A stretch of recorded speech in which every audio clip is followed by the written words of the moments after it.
Okay.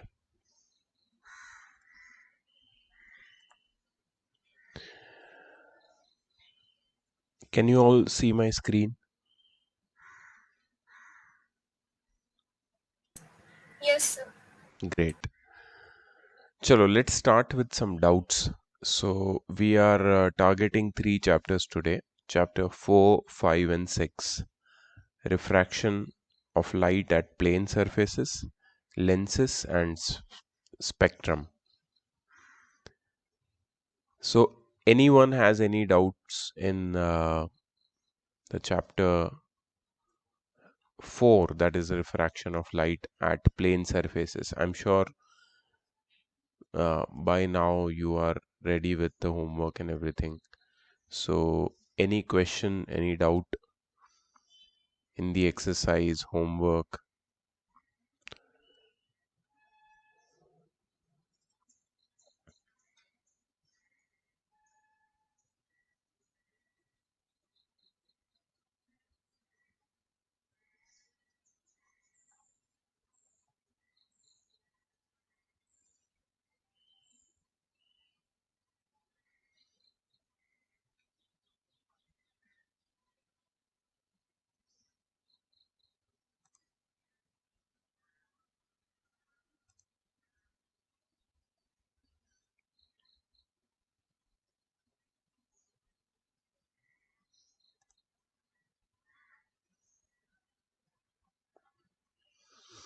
Yes, please. Exercise 4A. किसी को कोई डाउट है एक्सरसाइज 4A में?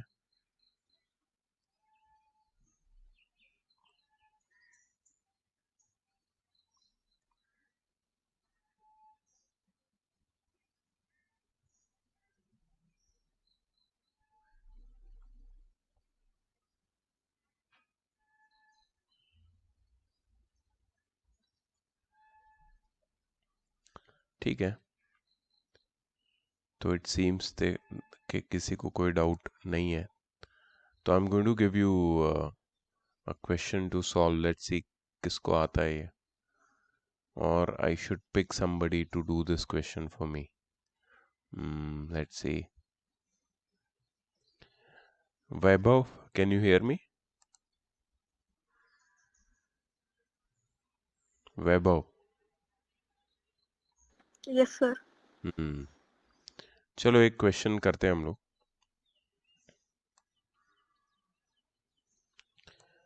सो ये न्यूमेरिकल है. Okay, sir.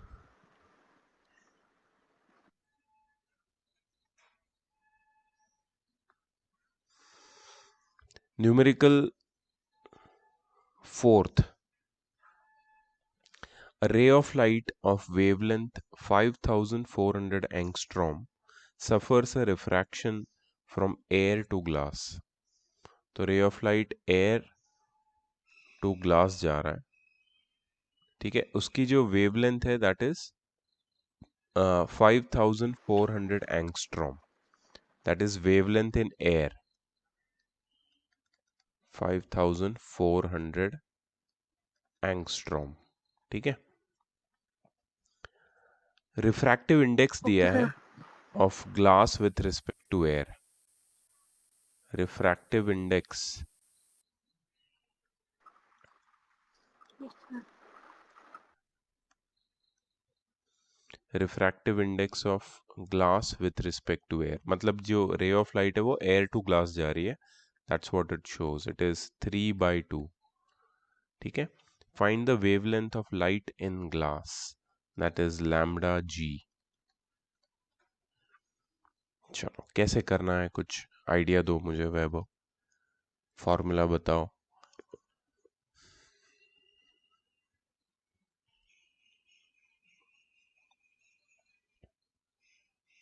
So wavelength will be 3/2 into 5400 angstrom.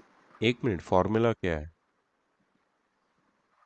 So formula is mm, refractive index is equal to wavelength of light in air upon wavelength of light in glass. अच्छा, ये direct formula कहाँ से सीखा तुमने?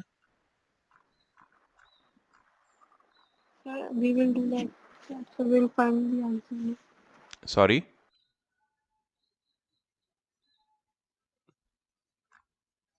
क्या बोल रहे हो? Sir, we will find the answer like that. So 3 by 2 into 10⁴ angstrom.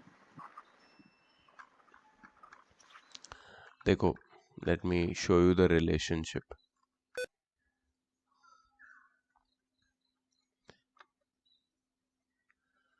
ये वाला फॉर्मूला है which you are talking about.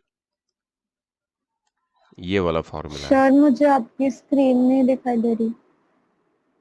बाकी सबको दिख रही है screen?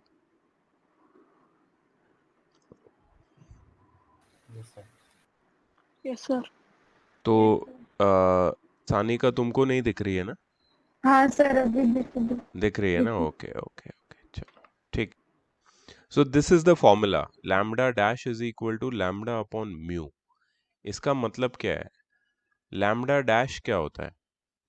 Lambda dash is the wavelength of light in a medium in which it is entering, और lambda है wavelength of light in air. ठीक है. सो अगर हमें न्यू वेवलेंथ ढूंढनी है तो हमें ओरिजिनल वेवलेंथ को म्यू से डिवाइड करना पड़ेगा. ये हमने डिराइव किया था यहाँ पे, effect of speed, wavelength and frequency due to refraction of light. और उसमें एक फॉर्मूला हमने देखा था, v is equal to F lambda. अब f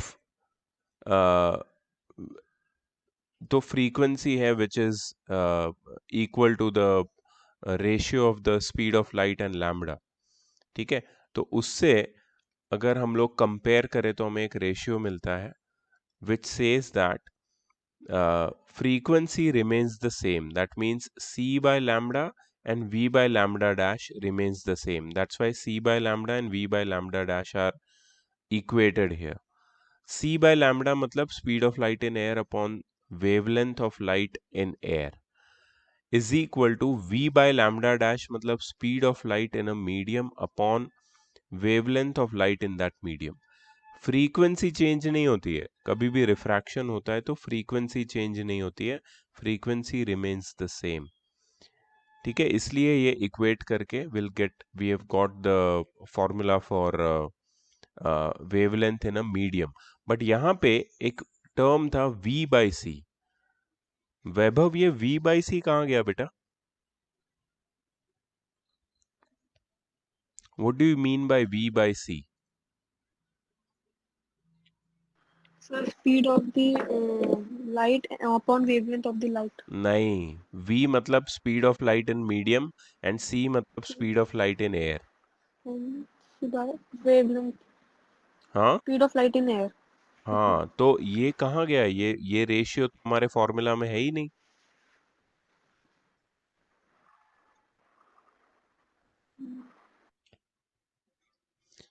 ये देखो, c by v is equal to mu. Mu क्या होता है? What is mu? Refractive index. Absolute refractive index of a medium with respect to air. Right. तो वो लोग ने v बाई सी को 1 Yes, बाई sir. म्यू लिखा है, इसलिए म्यू यहाँ पे डिनोमिनेटर में चला गया. दिख रहा है? ये पूरा डेरिवेशन है उस फॉर्मूला का Yes, sir. जिसको हम लोग अप्लाई करने की कोशिश कर रहे हैं. थोड़ा सा रिवीजन अच्छा करो प्लीज, तो ही तुम्हें समझ में आएगा. सो ओके, ये तो इजी हो गया. अब wavelength Sir, in glass, yes. sir, after this, can you explain Snell's law? Snell's law, yes, absolutely. We'll have a discussion on that. Yes sir, I also want to understand that. Yes, yes. So we'll have a Me too, discussion on sir. that. Great, great, great. So yes, lambda g is equal to lambda a by mu. Lambda A कितना है? 5400. और mu की value है mu मतलब क्या है कि यहाँ पे म्यू जी आएगा, that is refractive index of glass, that is 3/2। ठीक है, तो 5400 मल्टीप्लाइड बाय 2 डिवाइड बाय 3 हो जाएगा, so this will be 1800, that is 3600 angstrom. तो इससे ये समझ में आता है कि जो रे ऑफ लाइट जिसकी वेवलेंथ 5400 एंगस्ट्रॉम थी एयर में, जब वो ग्लास में एंटर करता है तो उसकी वेवलेंथ कम हो जाती है। याद रखना फ्रीक्वेंसी पे कोई फर्क नहीं पड़ता है, फ्रीक्वेंसी उतनी ही रहती है, ठीक है, बट वेवलेंथ कम हो जाती है और उसकी स्पीड भी कम हो जाती है।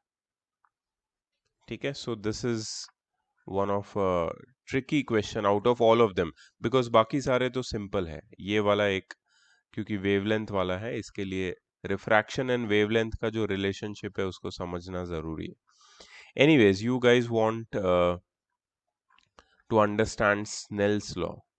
स्नेल्स लॉ में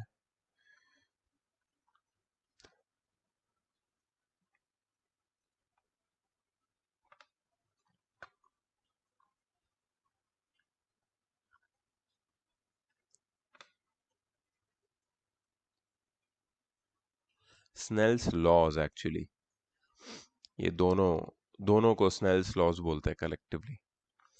ओके, तो फर्स्ट लॉ तो बहुत इजी है। Sir, yes yes please. sir, your voice is very breaking. Can you repeat? Actually, your voice is very breaking. Ma'am, It's breaking a lot. same here, sir. Yes, sir. I couldn't hear you properly. So can you repeat whatever you said? Yes, I will again, I will try Yes, to sir. repeat. Let me just switch my network, maybe. Let's see if I have a broadband. Wait.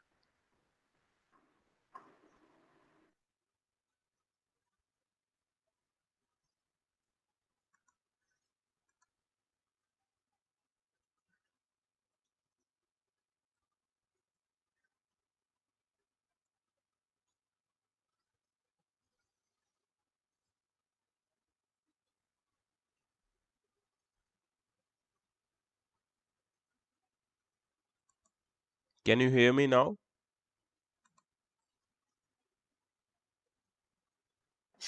Yes, sir. Is it clear? Yes, sir. Yes, sir. Yes, sir. Great.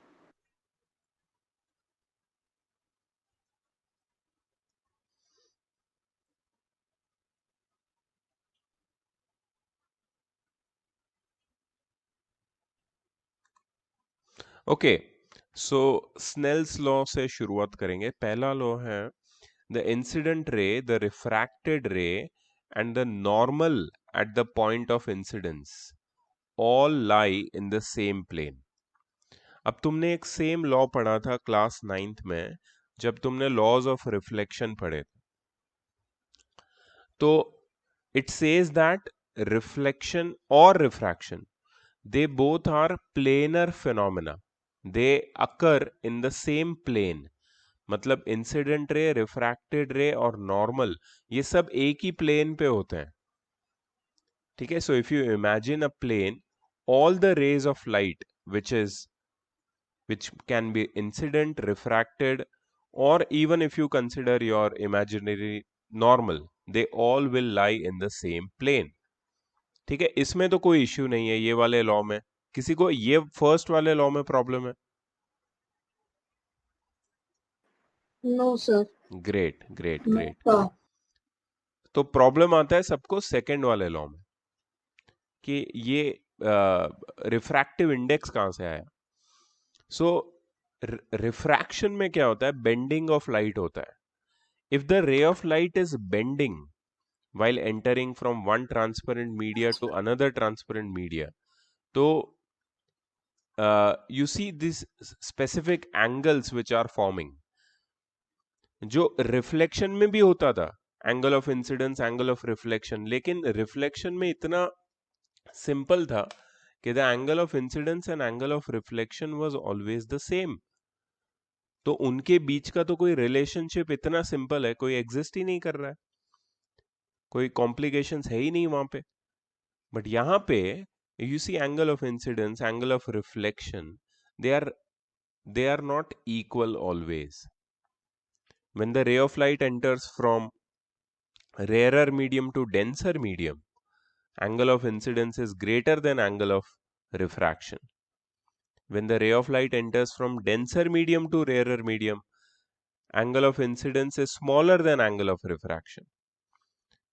So if that is the kind of scenario which we are facing in refraction, then there must exist a relationship between angle of incidence and angle of refraction.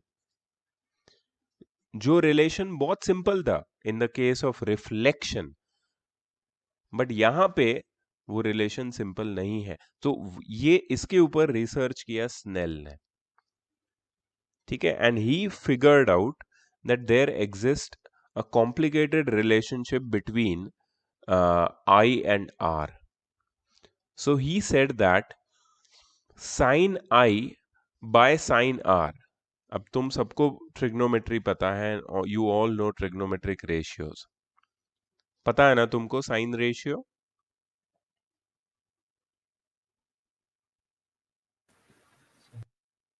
All of you know sine of an angle क्या होता है, right? Sine is opposite upon hypotenuse.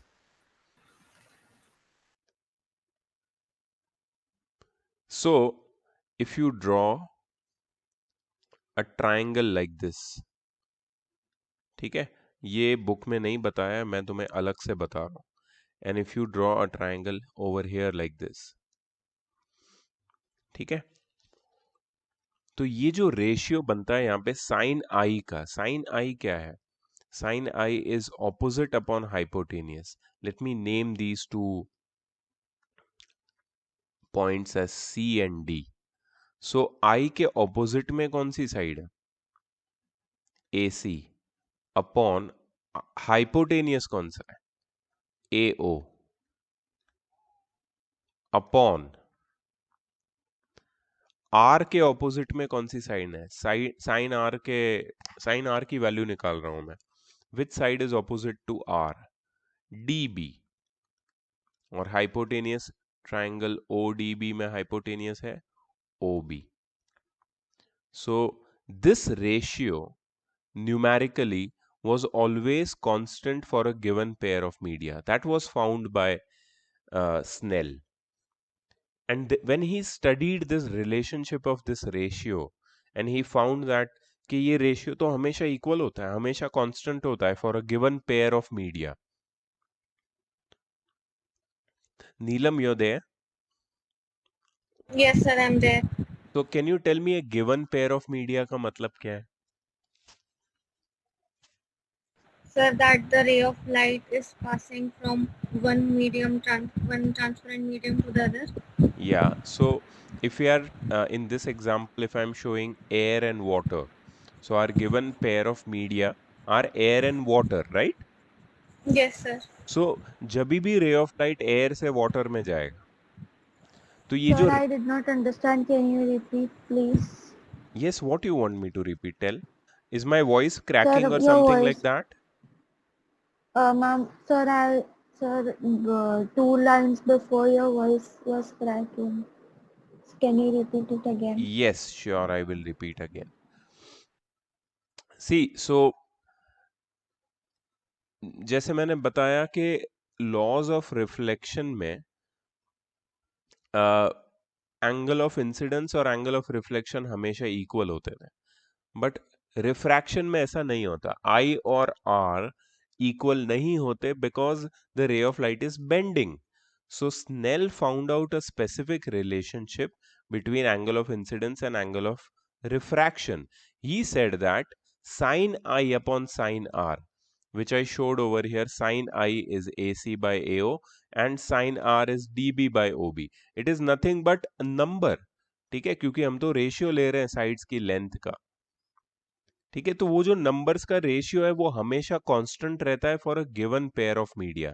That's what I asked Neelam कि given pair of media क्या है. तो यहाँ पे given pair of media air और वाटर है.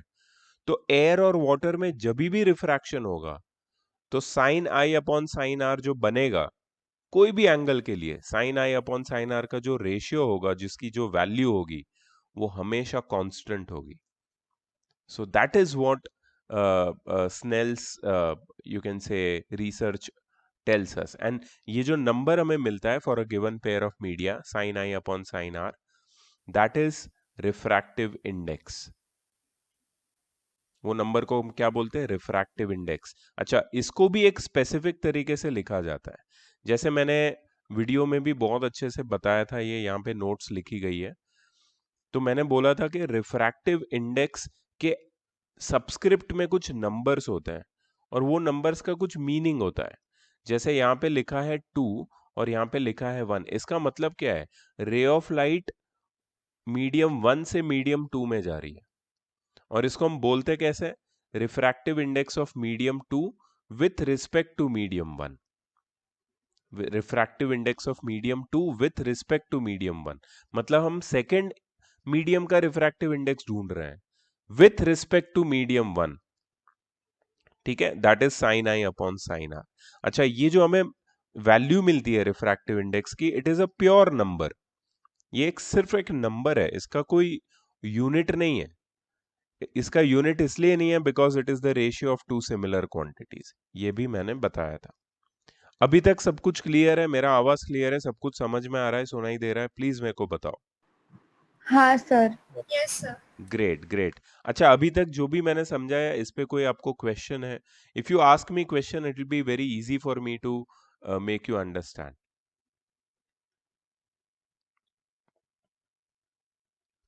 Any questions on whatever I have told till now?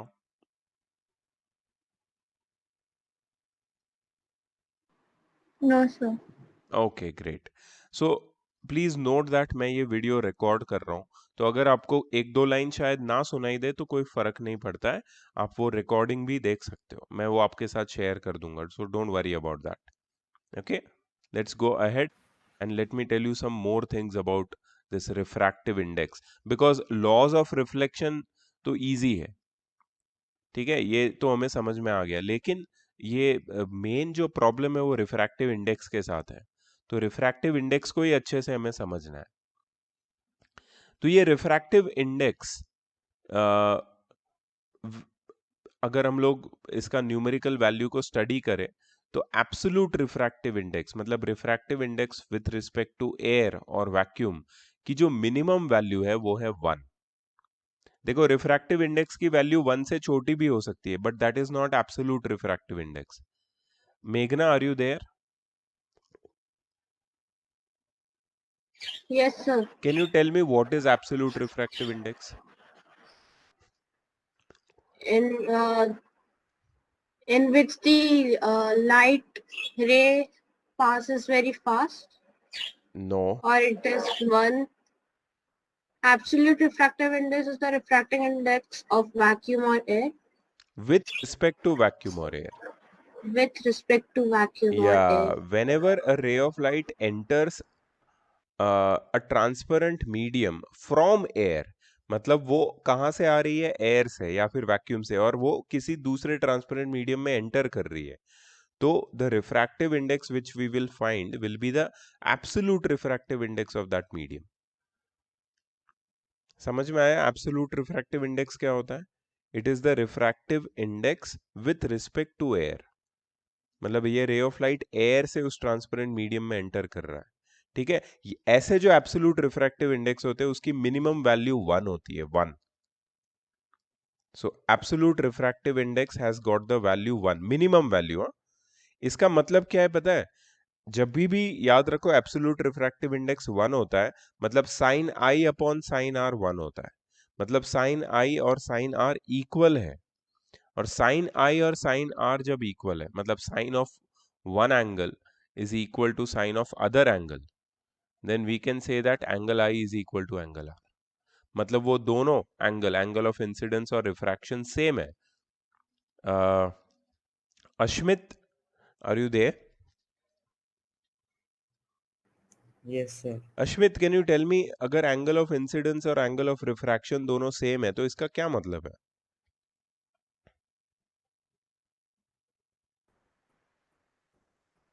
कि दोनों मीडियम सेम है।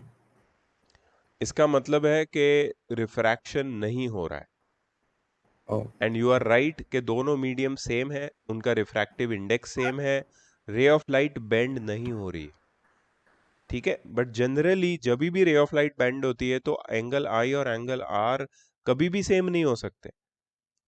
रे ऑफ लाइट का बेंड होना मतलब एंगल आई और एंगल आर अलग अलग होना। ठीक है, सो रिफ्रैक्टिव इंडेक्स 1 कब होगा? जब रे ऑफ लाइट एयर से एयर में ही जा रही है, या वैक्यूम से एयर में जा रही है, या एयर से वैक्यूम में जा रही है, तो रिफ्रैक्टिव इंडेक्स 1 ही रहेगा। But generally absolute refractive index 1 से ज्यादा होता है। अच्छा, let me ask Priyam. Priyam, you are there? yes, Priyam, I can't hear you. Please speak loudly. yes, I'm there. Yes, yes, now I can hear you. Priyam, can you tell me कि अगर मैंने refractive index की value ज्यादा ले ली, मतलब किसी एक particular medium का एब्सोल्यूट रिफ्रैक्टिव इंडेक्स की वैल्यू ज्यादा है, ठीक है, व्हाट डज इट मीन?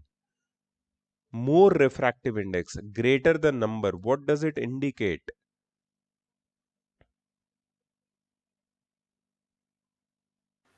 अगर म्यू The की वैल्यू refraction, ज्यादा है, एब्सोल्यूट रिफ्रैक्टिव इंडेक्स ज्यादा है, तो इसका क्या मतलब है?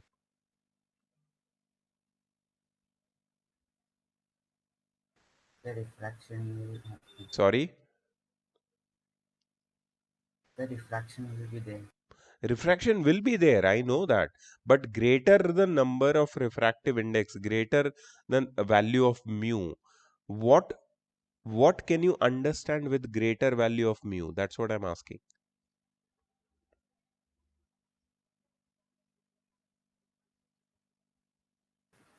So the light will bend more. Light will bend more.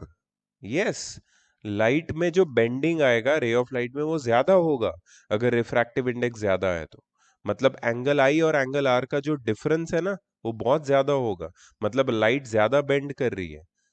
अच्छा, tell me one thing, who will tell me, let's see, Purva, you're there? Yes, sir. Purva, can you tell me, this bending of light, how can it be related with the speed of light in the medium? मतलब अगर bending ज्यादा हो रहा है तो speed पे क्या effect होगा? Speed will increase. इंक्रीज और decrease?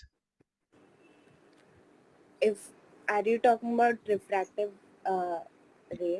Yes, Refracted I'm ray. talking about refracted ray in a medium. It is entering from air to a medium, and the bending is very high. When a ray of light enters from, just for an दिमाग खराब example, होता है पूरा सब समझ Then the speed will decrease. Speed will decrease to a greater extent, मतलब बहुत ज्यादा कम हो जाएगी स्पीड। अगर बेंडिंग ज्यादा है, स्पीड में 7:30 बहुत खराब चेंज आ रहा है। There is, Okay, sir. Sir बीच से मुझसे क्वेश्चंस पूछ रहे हैं मैं 7:30 तक उससे 7:30 तक रोक सकती हूँ उसके बाद मैं वॉशरूम जाऊंगी तू तो कौन है मैं क्यों बोलूं पापा आप बोलो मैं नहीं बोलूंगी who is this? Someone is unmuted and I can hear all the conversation. Please mute yourself यार। अच्छा, मुझे बताओ तुम लोग का स्कूल कितने बजे स्टार्ट होता है? 8:30. Sir, 8:30. तो I can take up to 8 o'clock ना? Yes, sir. किसी को, Yeah, अगर yes, किसी sir. को जाना है पहले 8 o'clock से पहले, तो जा सकते हैं बिंदास। मैं ये रिकॉर्ड कर रहा हूँ सेशन, तो आपका कुछ मिस नहीं होगा। ठीक है, these are the restrictions with Okay, live sir. Class. Thank God के मेरे पास और एक तरीका है कि जी मैं रिकॉर्ड करके भी तुमको लेक्चर्स दे सकता हूँ। ठीक है, so don't worry about that.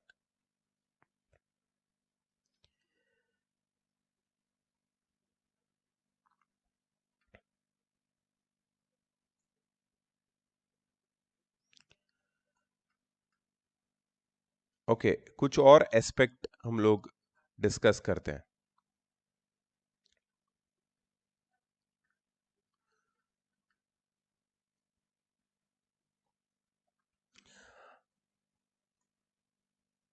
There is one more formula of refractive index which you can see in front of you. Speed of light in medium 1 upon speed of light in medium 2. ये और एक formula है, sine I upon sine R के साथ साथ ये और एक फॉर्मूला है.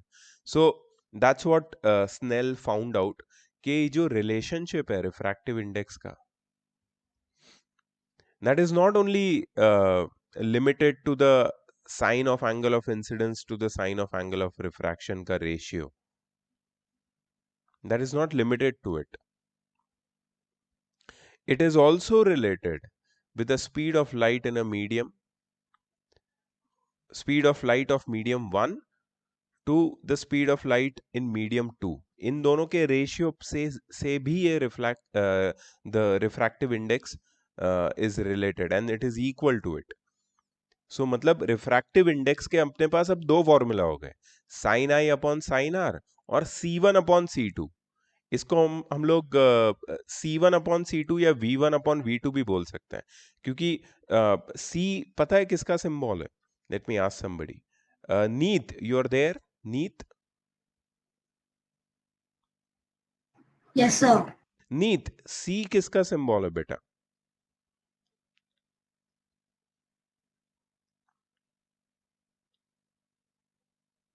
कैम ऑन करो ना please.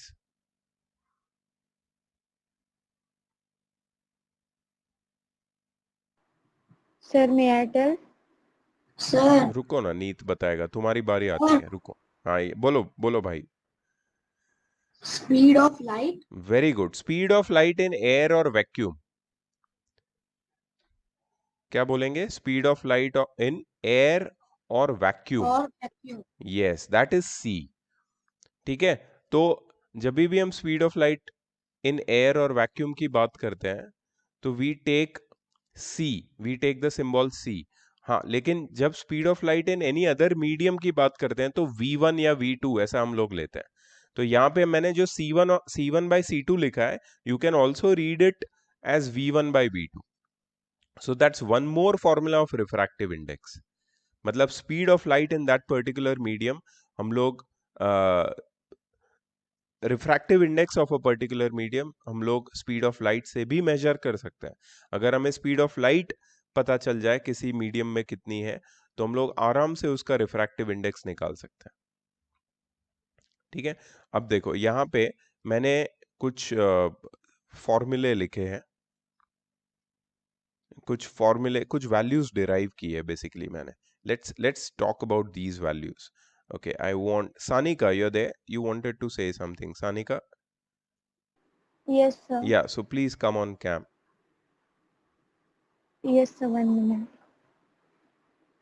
Okay, Sanika, Yes, sir. what do you mean by this symbol mu G? Sir, it is the refractive index. Mu G.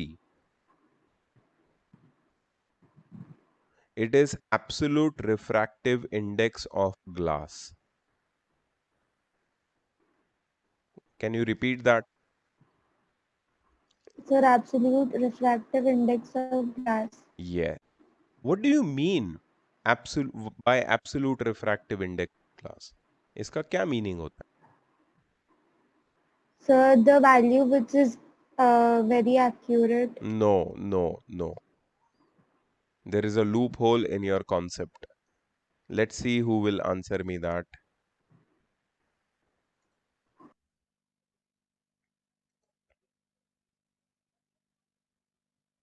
Angelina. Sir, can you repeat the question? Yes. My question is, what do you mean by absolute refractive index of glass? Why is it called absolute refractive index? How much light can be deviated in the medium glass? No. No. I want Pratik. You're there, right? Pratik. Yes, sir. Yes, Pratik. Can you tell me what do you mean by absolute refractive index of glass? So it means refractive index of glass with respect to air or vacuum. Very good. Whenever refractive index of a transparent medium is calculated with respect to air or vacuum, it is known as absolute refractive index of glass. Angelina, you're there? Yes, sir. Angelina, when I say that refractive index of a glass uh, or any medium is calculated with respect to air or vacuum, what do you exactly mean by that? With respect to air and vacuum. Yes, a refractive index of any transparent medium with respect to air or vacuum is absolute refractive index. But ये with respect to air और vacuum का क्या मतलब है? Because the light is entering from first medium to second medium. First medium, that is air and vacuum. Very good, absolutely correct. So whenever we say absolute refractive index, the ray of light is entering from air or vacuum only, and then it is going to the other medium. It can be glass or water or any other medium. So here I have found out the value of absolute refractive index of glass, and you see what I have written over here: Ca by Cg. Ca by Cg. So here I just want to make a little change as per your textbook. तुम्हारी text में ये थोड़ा सा अलग तरीके से लिखा है. Let me make a little change over here. So this will be C by Vg. Pratik, can you tell me what is C again? Sir, C is the speed of light. Very good. And what is in Vg? environment. Sir, it is the speed of light in glass. Yeah, so Velocity. yes. So C will be speed of light in air or vacuum, which is approximately 3 times 10 to the power 8 meter per second. And Vg is the speed of light in glass, that is 2 times 10 to the power 8 meter per second. और इसको solve करके हमें क्या मिलता है? 1.5. मतलब absolute refractive index of glass क्या है? 1.5. इसका मतलब क्या है? चलो Ashmit, can you tell me इसका मीनिंग क्या है? अगर मैं बोलता हूँ कि absolute refractive index of glass 1.5 है, तो उसका मीनिंग क्या है?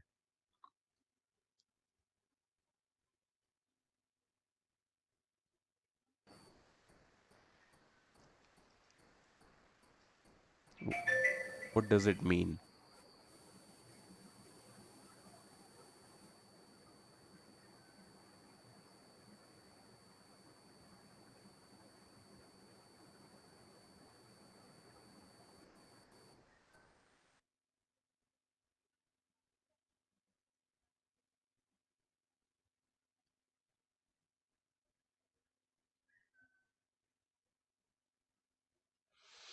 Okay, let's ask somebody else.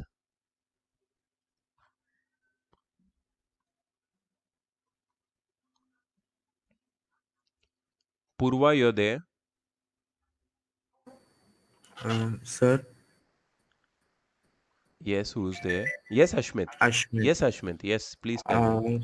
Sir, it means that speed of light in air is 1.5 times faster Yes. than glass. Yes. Or you can say that speed of light decreases by 1.5 times when it enters from air to glass.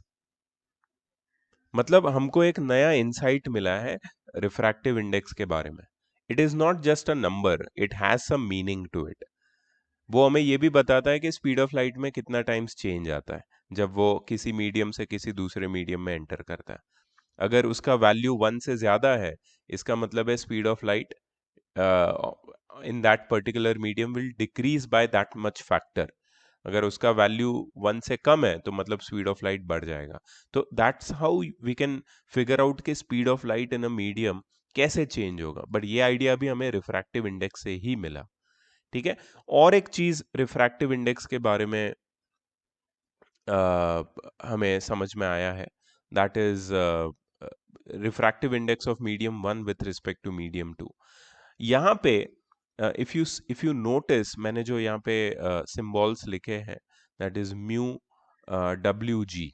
that is refractive index of glass with respect to water, and mu GW, that is refractive index of water with respect to glass. और इनकी जो value है, if you find out with the help of the values of speed of light, then you will see that ये दोनों एक दूसरे के reciprocals है, ये दोनों एक दूसरे के रेसिप्रोकल्स है। इसको हम लोग एक जनरल रूल से भी बता सकते हैं, ये जनरल रूल है। और इससे एक प्रिंसिपल ऑफ रिवर्सिबिलिटी मैंने बताया था, refractive index of medium 1 with respect to medium 2 is the reciprocal of refractive index of medium 2 with respect to medium 1। मतलब medium 1 with respect to medium 2 का रिफ्रैक्टिव इंडेक्स ऑफ और medium 2 with respect to medium 1 का refractive index का जो product है, that is always 1, that is always 1। इसके ऊपर भी कुछ क्वेश्चंस आते हैं, और इसके ऊपर मैंने ये प्रिंसिपल ऑफ रिवर्सिबिलिटी बताया था। सो ये भी टॉपिक रिफ्रैक्टिव इंडेक्स से you can say related topic है। सो देखो, मैंने शॉर्ट में एक्सप्लेन करने की कोशिश की है कि ये स्नेल्स लॉ क्या है, क्योंकि स्नेल्स लॉ मैं बता दूं और रिफ्रैक्टिव इंडेक्स के बारे में बात नहीं करूं तो कोई फायदा नहीं है, इसलिए मुझे ये सब स्पीड ऑफ लाइट और ये सब के बारे में बात करनी पड़ी, ठीक है, और principle of reversibility and everything, ठीक है। सो और कोई डाउट है इस पार्ट में? You have any other Sir, doubt? Yes, please ask me. question 28 in exercise 4A. Okay, let's see what is. It's related to multiple images in thick plane glass Oh, plate. yes. Very nice concept. When an illuminated object is held in front of a thick plain glass mirror, several images are seen, out of which the second image is the brightest. Give reason. ठीक है, इसका reason अपने को यहाँ पे समझाया है। तो देखो, इसमें क्या हो रहा है मल्टीपल रिफ्लेक्शंस में, मैं तुम्हें बताता हूँ, प्लीज अंडरस्टैंड इट। ये मैंने बताया था वीडियो में, बट लाइव में भी मैं बता रहा हूँ, so that you guys have no issues with this particular concept. तो यहाँ पे एक ऑब्जेक्ट रखा है, ठीक है, ये ए पे एक ऑब्जेक्ट रखा है। Angelina, if you can hear me, just say yes in between, so I know that I can continue speaking, ठीक है। सो यहाँ पे एक ऑब्जेक्ट रखा है, यहाँ से दो रेज ऑफ लाइट हम लोग इमेजिन कर सकते हैं कि निकल रही है, फॉर सिंप्लिसिटी। वैसे तो many rays of light can travel from one object to a mirror or any other source, but यहाँ से दो रेज ऑफ लाइट हम लोग देखेंगे। तो एक ये नॉर्मल रे ऑफ लाइट जा रही है, एंड द अदर रे ऑफ लाइट इज दिस। तो एक रे ऑफ लाइट है ए, इसका कोई नाम नहीं दिया ये लोग ने, but you can say A1 की डायरेक्शन में है, और बिकॉज दिस रे of light is incident normally, it gets reflected at this plane. Now if you see this plane, it is mirrored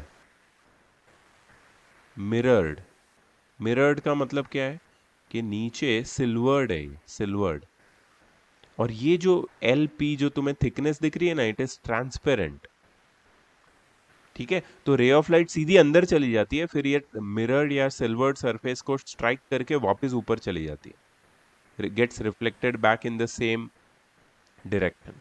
अच्छा, दूसरी रे ऑफ लाइट जो obliquely strike करती है ये ML सरफेस को,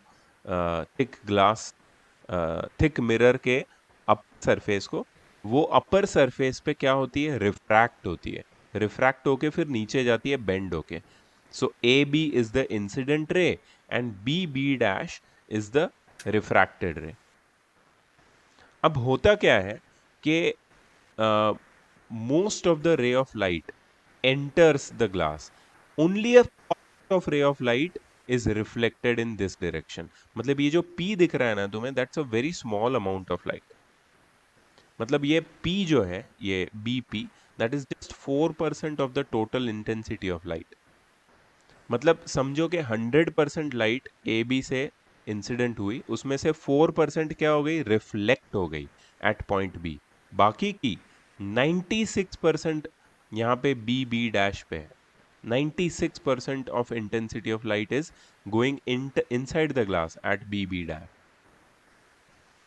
अच्छा, बी डैश पे ये पूरी की पूरी रे ऑफ लाइट रिफ्लेक्ट हो जाती है, because B dash is the mirrored silvered surface. तो 96% ऑफ लाइट जो अंदर रिफ्लेक्ट हुई है वो बी डैश सी के डायरेक्शन में चली जाती है।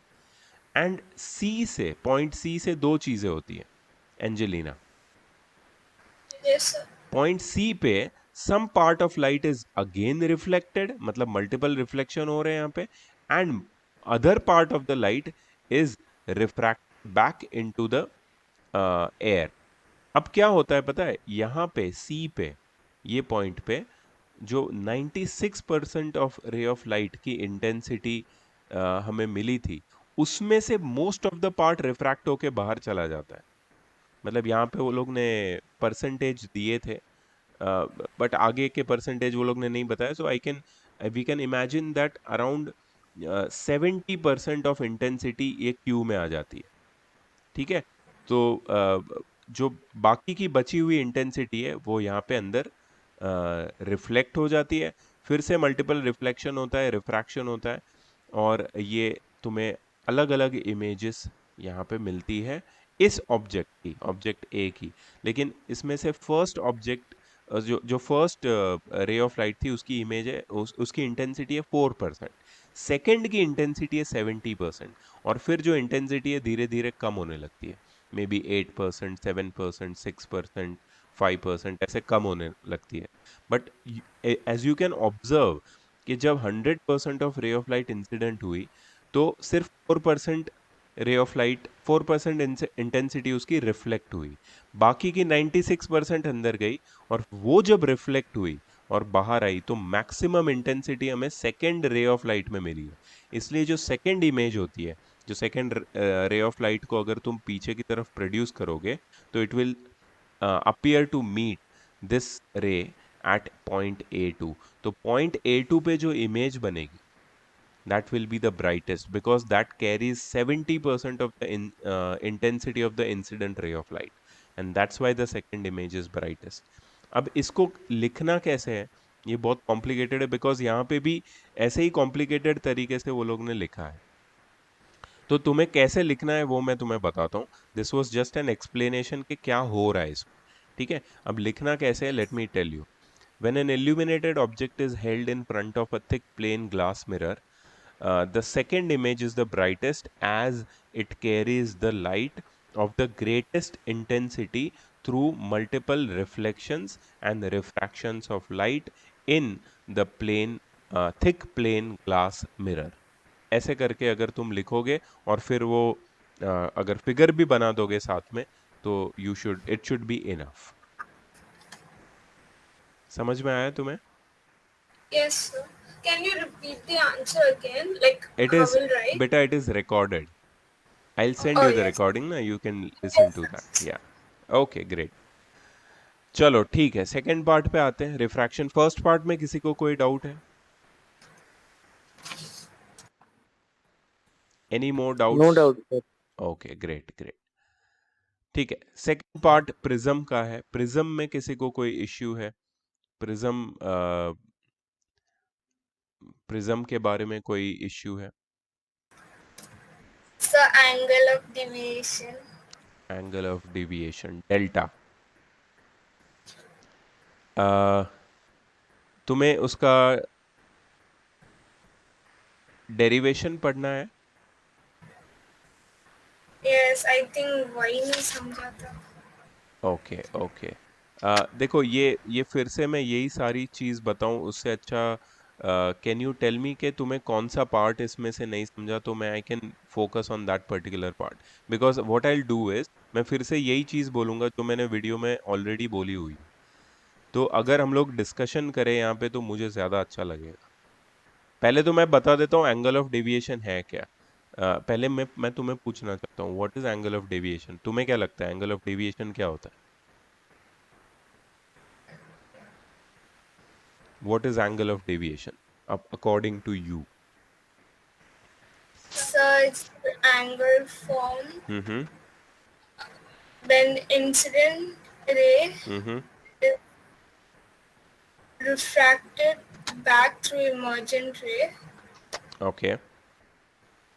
the angle formed between incident ray and emergent ray. Yes, yes. So, prism में क्या होता है कि there is not a single surface at which refraction is taking place. There are two surfaces. There are two surfaces at which refraction is taking place. AB and AC. ये दोनों refracting surfaces हैं. और जब refraction होता है तो we get 3 pairs of rays, क्योंकि दो सरफेसेस है तो 3 रेज मिलेगी, एक इंसिडेंट रे, एक रिफ्रैक्टेड रे और एक इमर्जेंट रे. रिफ्रैक्टेड रे प्रिज्म के अंदर होती है. Out of these 3 rays, if we connect the first and the last ray, that is incident and emergent ray, तो ऐसा लगता है कि इंसिडेंट रे और इमर्जेंट रे के बीच में एक सीधा सीधा एंगल बन रहा है. So that is the angle by which the emergent ray has bent. मतलब that is the degree of bending. So that angle of deviation tells you कि कितना वो emergent ray bend हुआ है. Greater the angle of deviation, that means greater the bending of emergent ray. अभी समझ में आया तुमको? ये डेल्टा है. डेल्टा की मीनिंग, डेल्टा का मैंने मीनिंग बताया सिर्फ. Delta is the angle by which you can say that emergent ray has bent from its original direction or deviated from its original direction. Original direction क्या है? Which is the original direction? Original direction is of incident ray. Of incident. Yes, Yeah. वहां से वो bend होके emergent रे बन गया, तो that degree of bending is shown by angle of deviation. अब तुम अगर इसकी ज्योमेट्री समझोगे, जो इसके डेरिवेशन में हमको इजीली समझ में आती है, but see I don't want to go to the derivation part. Derivation is already the same thing. I'm going to repeat. What I want to tell you that this delta, it depends on certain quantities. और ये quantities क्या है पता है? ये है I1, I2, R1, R2. What is I1? Can you tell me what is I1? I1 is the angle of incidence at the first face of the prism. What is I2? I2 is the Angle of emergence. क्या बोलते हैं? angle. हाँ. And R1, R2 क्या है? Angle of refraction. इसको हम लोग बोलते हैं angle of refraction at respective faces of prism, inside the prism. जो अंदर की तरफ जो एंगल है ना, R1, R2, ये इक्वल होते हैं जनरली. कुछ केसेस में, मतलब एक पर्टिकुलर केस है जिसमें ये इक्वल होते हैं, तो इसको वो लोग, हाँ, yes, Yes, when the refractive index is parallel to the base of the prism. exactly. So that is that particular case. Anyways, but if you see, there exists a direct relationship between R1, R2 and between A. You know what is A? What is this The A? angle of prism. Exactly. So R1, R2 का sum A से equal है. So what we can do is we can connect I1, I2, delta and A. मतलब sum of the angle of incidence is equal to angle of prism plus angle of deviation. तो ये एक relationship बनता है जो numericals में कभी use हो सकता है. So it's not like mandatory के इसके ऊपर न्यूमेरिकल आएंगे ही, बट हाँ, ये रिलेशनशिप याद रखना ज़रूरी है. ऑल्सो रिमेंबर दैट डेरिवेशन नहीं पूछते हैं. डेरिवेशन हमारे क्लैरिटी के लिए, डेरिवेशन हमारे क्लैरिटी के लिए, ठीक है. डेरिवेशन पूछना ज़रूरी नहीं. Yes, sir. अच्छा, दूसरी बात, as you can see one ray of light is entering prism, तो यहाँ पे स्पेक्ट्रम क्यों नहीं बन रहा है? ये क्वेश्चन नहीं आया किसी के माइंड में? सर आपने एक्सप्लेन किया था वीडियो में कि अभी बस सिंपली सिर्फ एक्सप्लेनेशन के लिए एक ही रे चुना है. सो हाँ, तो इसका प्रॉपर एक्सप्लेनेशन ये है कि in the example of refraction we always consider monochromatic ray. Refraction through prism जब पढ़ते हैं ना, तो वी ऑलवेज कंसिडर मोनोक्रोमैटिक रे. So let me see who will answer this.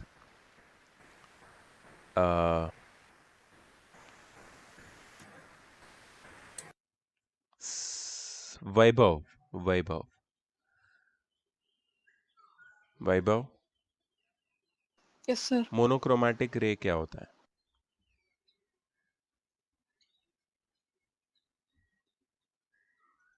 Monochromatic रे का मतलब क्या है?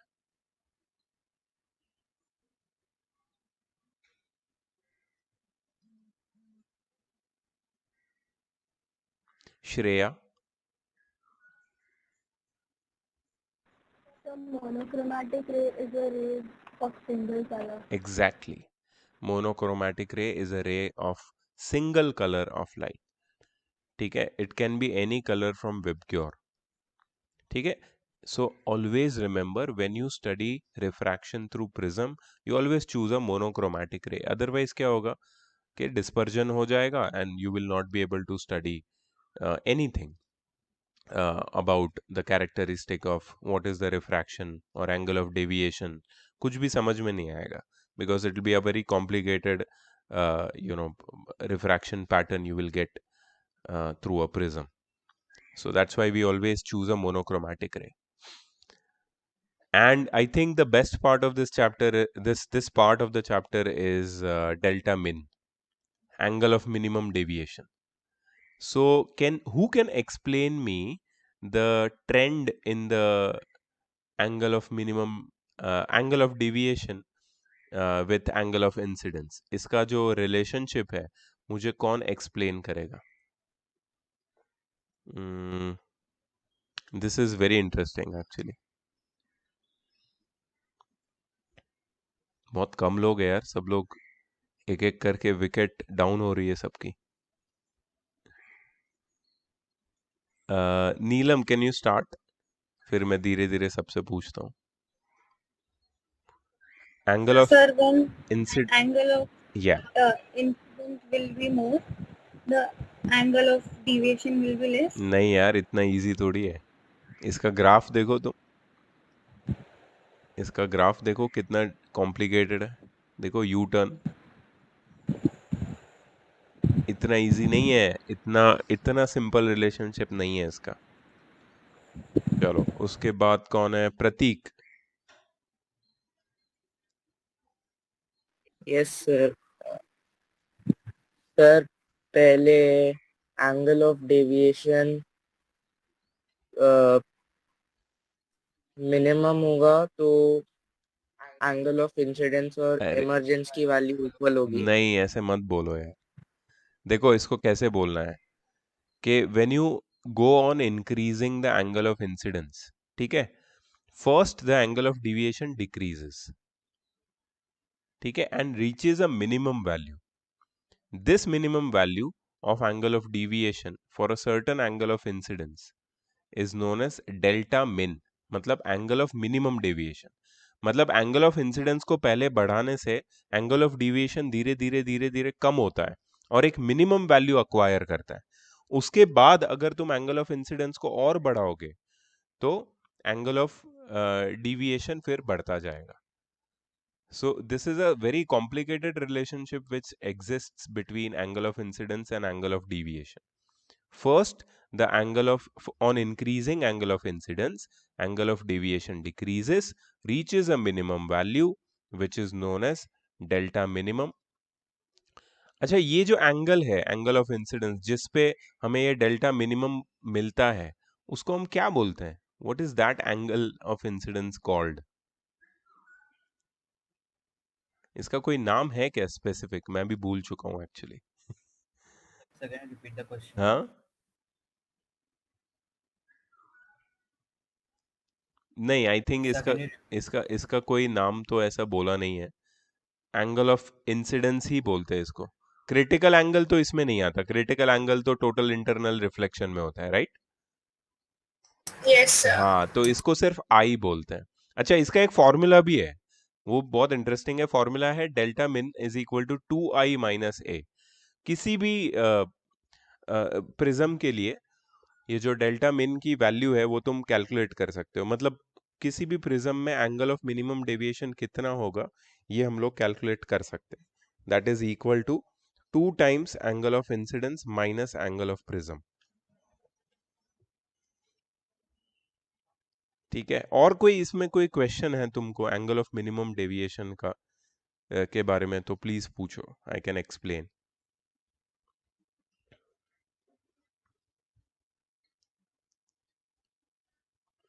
अच्छा, एंगल ऑफ मिनिमम डेविएशन में क्या होता है पता है? The ray of refracted ray of light inside the prism becomes parallel to the base of the prism. ये एक चीज होती है, ये एक नोट कर लेना कि whenever the ray of light, refracted ray of light within the prism is parallel to the base of prism, the angle of incidence will produce, that angle of incidence will produce minimum angle of deviation। तो यहाँ पे तीनों figure में अगर तुम देखोगे तो minimum angle of deviation 36 degree है, जो फिगर बी में हमें मिल रहा है, जब एंगल ऑफ इंसिडेंस क्या होता है 48 degree.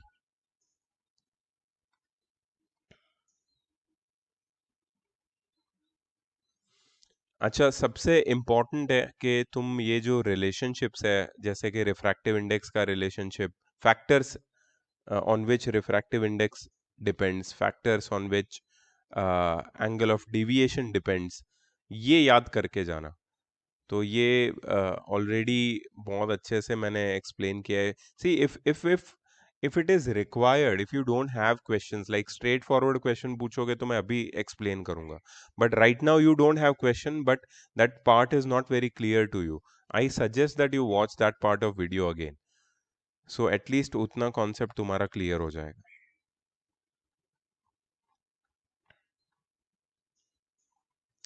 Any doubt you have in second part, please ask me. कुछ भी क्वेश्चन है please ask, so that I can, there is a benefit of doubt class, otherwise this is the same thing which we are doing in recording. If you have any question, please ask me.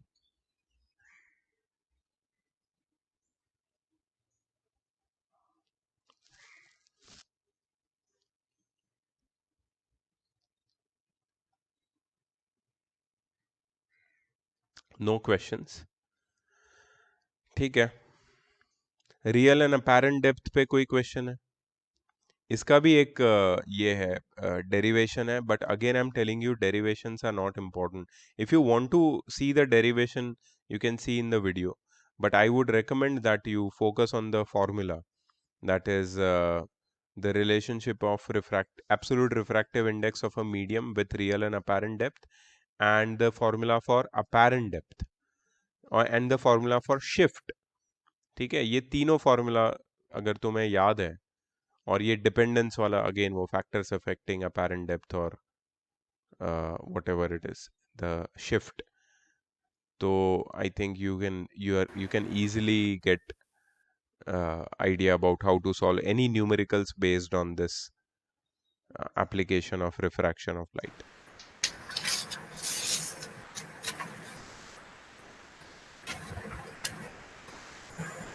अच्छा, रे diagrams भी please note that you, it is important.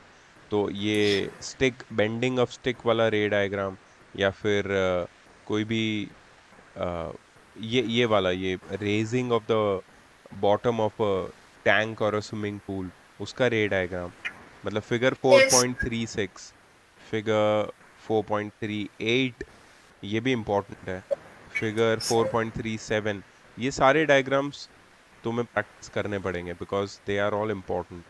ये figure 4.38 बहुत interesting है because it says that when you observe something from denser medium into the rarer medium, its distance seems to be decreasing, so that is also something which is related with refraction। ठीक है, इसका भी रे diagram यहाँ पे दिया हुआ। And then there are consequences of refraction of light, which are, you know, the natural consequences, twinkling of star or sunrise and sunset even after। ये मैंने आई थिंक वीडियो में डायग्राम के साथ बहुत अच्छे से एक्सप्लेन किया है। Yes, you have. ओके, सबसे मेरे हिसाब से after angle of minimum deviation, interesting part ये चैप्टर का था टोटल इंटरनल रिफ्लेक्शन। चलो किसी को कुछ क्वेश्चन पूछते हैं यार इस पे। Sir, Yes. can you explain critical angle again? Critical angle, yes, yes, yes, definitely. So like discuss the cases. Yes, yes, yes, yes. So first of all, before discussing the case, in this full part of critical angle and total internal reflection, there is one thing which is very, you can say, common, or one thing which is uh, which has to be there, which is a must uh, to understand this part, that always ray of light will travel from denser medium to rarer medium. In this case, in studying total internal reflection and critical angle, you always have to take the case where ray of light is entering from denser medium into the rarer medium. तभी ये case possible है, मतलब तभी हम लोग ये topic पढ़ सकते हैं. ठीक है. सो होता क्या है देखो, when ray of light is incident from denser medium to rarer medium, it gets refracted and part of it gets reflected into the denser medium, but that is, you can say, negligible part. मतलब उसको हम लोग ignore कर सकते हैं reflected ray को, जो यहाँ पे दिख रही है. But a very peculiar thing happens when you go on increasing the angle of incidence of that incident ray. When you go on increasing the angle of incidence of the incident ray, what happens?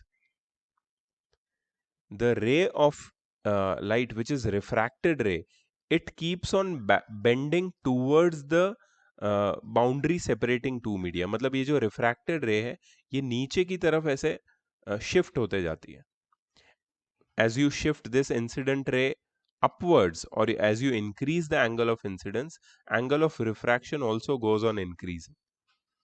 And a case is a particular instance is reached when the ray of light, refracted ray of light, does not enter the rarer medium. It travels along the boundary of the medium separating, it travels along the boundary of the two mediums. ठीक है. So this position at which the angle of incidence travels along the boundary separating two media is a special case where this angle of incidence is known as critical angle. तो critical angle पे क्या होता है कि ये जो रे of light denser से रेरर में जा रही है, वो बाहर जाती नहीं, मतलब रेरर में जाती नहीं है, वो बाउंड्री पे ट्रैवल करती है. मतलब इसको हम ऐसे भी बोल सकते हैं टेक्निकली कि the angle of incidence at which the angle of refraction is 90 degree. यहाँ पे देखोगे अगर एंगल ऑफ रिफ्रैक्शन ध्यान से, तो इट इज 90 डिग्री. तो वो एंगल ऑफ इंसिडेंस जहां पे एंगल ऑफ रिफ्रैक्शन 90 डिग्री बनता है when a ray of light travels from denser to rare medium, that angle of incidence in the denser medium is known as critical angle. ठीक है, इसको हम लोग बोलते हैं क्रिटिकल एंगल. अब क्या होगा क्रिटिकल एंगल के बाद वाला सिनेरियो, जो और इंटरेस्टिंग है. If the angle of incidence is further increased when it is more than critical angle, there will be a very specific particular phenomena which is known as total internal reflection. मतलब the ray of light will be totally internally reflected. मतलब जो ray of light है, अब वो rarer medium में जाएगी नहीं. पहले तो वो it was traveling along the boundary separating two media, but वो boundary पे भी नहीं जाएगी. It will be reflected within the denser medium. मतलब वो जो boundary separating two media है, it will behave as a you can say reflecting surface. Actually वो transparent surface है, but at certain angle of incidence which are greater than critical angle for the given pair of media, this boundary will behave like a glass, will behave like a mirror, I'm sorry, and the ray of light will not travel out. It will be totally internally reflected. तो ऐसा ये कौन सा angle है, इसका भी हमें कोई नॉलेज होना चाहिए. तो वो लोग ने क्रिटिकल एंगल और रिफ्रैक्टिव इंडेक्स के बीच का जो रिलेशनशिप है वो डिराइव किया है. सो ये डेरिवेशन भी इंटरेस्टिंग है, काफ़ी इंटरेस्टिंग है. इसमें वो लोग ने क्या लिया है पता है, एंगल ऑफ रिफ्रैक्शन को 90 डिग्री ले लिया है और साइन 90 को वो लोग ने 1 ले लिया है. सो जो रिफ्रैक्टिव इंडेक्स का फॉर्मूला है, it becomes equal to the sine C. Sine C मतलब critical angle, sine of critical angle. ठीक है. अब इसको वो लोग ने रिलेट किया है, जो साइन सी है ना, इसको they have related with the formula for refractive index of a glass, matlab absolute refractive index of glass. So if you want to find the critical angle for a particular medium, and if you know the absolute refractive index of that medium, then the critical angle will be equal to uh, the cosec of critical angle will be equal to the absolute refractive index of that denser medium. तो अगर denser medium का absolute refractive index है तुम्हारे पास, और उसको तुम cosec सी या 1/sin c से इक्वेट करते हो, तो you can get the value of c, that is the critical angle for that denser medium.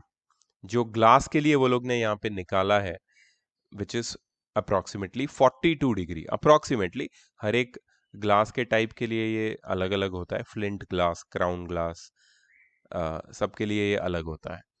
ठीक है. But it is approximately 42 degree for glass, 49 degree for water. यहाँ पे ये टेबल में सारे अलग अलग रिफ्रैक्टिव इंडेक्स के हिसाब से क्रिटिकल एंगल वो लोग ने बताए. फिर factors affecting critical angle. Again factors affecting तो हर एक पार्ट में किसी ना किसी क्वांटिटी का फैक्टर्स अफेक्टिंग वो लोग ने दिया ही है. So that you have to study.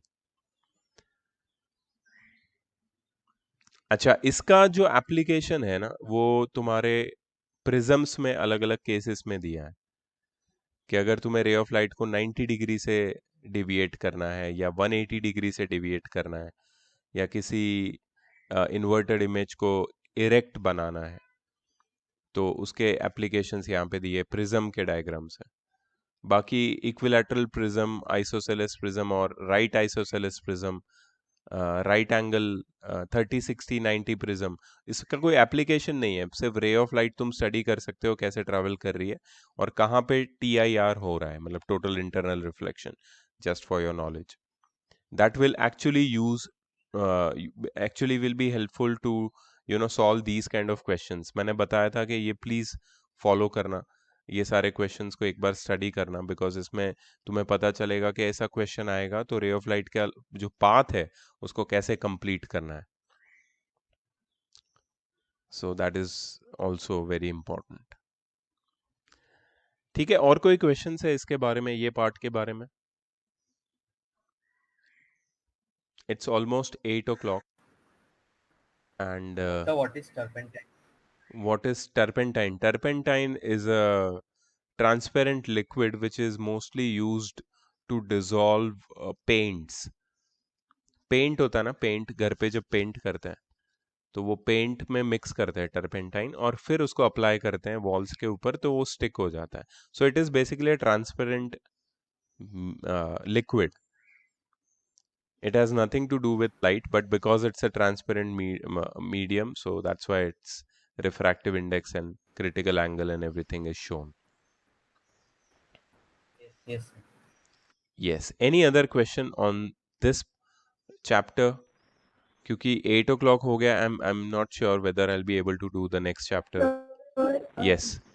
I have a doubt from spectrum. Yes. I'll open spectrum. Wait. Spectrum is a good chapter ना, छोटा सा अच्छा chapter, interesting है. Yes, sir. Wait, it's loading. What is your doubt, by the way? Sir, that is it necessary for us to remember the discoverers for the exam? No, not necessary. But if you do, it will be good, because अगर objective में पूछ लिया, because अभी क्या है कि school में भी objective test हो रहे हैं. Generally they don't ask the discoverers, but like I don't know, if you remember it so nicely, like अगर किसी को साइंस लेके पढ़ना है आगे, तो ये तो बहुत important है. मतलब I think that it's a privilege to remember everything which is given here in this table. So if you do, it is good. But इतनी डिटेल्स अगर याद नहीं कर पाओगे तो कोई प्रॉब्लम नहीं है। जनरली अगर तुम देखोगे तो इसके ऊपर जो क्वेश्चंस है तुम्हारे एक्सरसाइज वाले, एक्सरसाइज में जो क्वेश्चंस दिए हैं उसमें इतना वो लोग डिटेल्स नहीं पूछते हैं। They have asked most of the questions based on properties और characteristics, method of detection, harmful effects, ये सब ऐसे क्वेश्चंस है जो इंफॉर्मेशन बेस्ड क्वेश्चन है, तो ये सब याद कर लेना। सर स्पेक्ट्रम एग्जाम में भी ऐसे ही पूछने वाले प्रॉपर्टीज। हाँ, प्रॉपर्टीज और यूजेस, कैरेक्टरिस्टिक्स, इस पे ही मोस्ट क्वेश्चंस आते हैं, मोस्ट क्वेश्चंस इसी पे आते हैं। मुझे लगता है अगर तुम इसके वेवलेंथ याद कर लोगे ना सबके, तो ज्यादा अच्छा रहेगा। If you remember the wavelength of all the rays of light in electromagnetic spectrum, it will be more useful.